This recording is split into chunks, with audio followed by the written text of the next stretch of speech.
पवारांच्या कुटुंबामध्ये सुद्धा कौटुंबिक कार्यक्रमामध्ये भावबंदकी समोर येते का अशी चर्चा तर सुरू झाली आहे।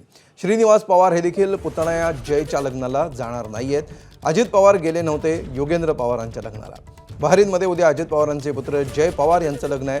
श्रीनिवास पवार बंगळुरूच्या लग्नाला सपत्नीक जाणार आहेत अशी माहिती आहे। श्रीनिवास पवार यांची मुलगी मिथिला विरवानी हिच्या दिराचं लग्न असल्यामुळे श्रीनिवास पवार आणि शर्मिला पवार बंगळुरूला जाणार असल्याचं कळतं।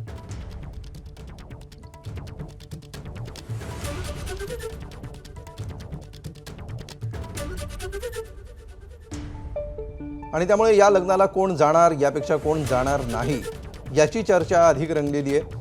हे लग्न मुळात बहरीनला आयोजित करण्यात आलेलं आहे आणि त्यामुळे बहरीन देशामध्ये काही निवडक निमंत्रितांनाच या ठिकाणी पत्रिका देण्यात आलेल्या आहेत आणि त्यातही पवार कुटुंबातील विशेषतः साहेबांच्या बाजूनी बरेच जण अनुपस्थित राहणार असल्याचं चित्र आहे। तर पुन्हा एकदा बघूया जय पवार यांच्या लग्नाला कोण जाणार आहे कोण जाणार नाही ग्राफिक्सच्या माध्यमातून। जाणारे बघा रेवती सुळे, विजय सुळे, रोहित पवार, युगेंद्र पवार।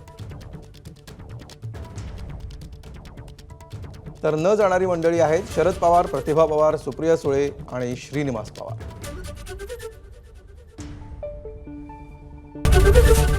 एबीपी माझा, उघडा डोळे बघा नीट।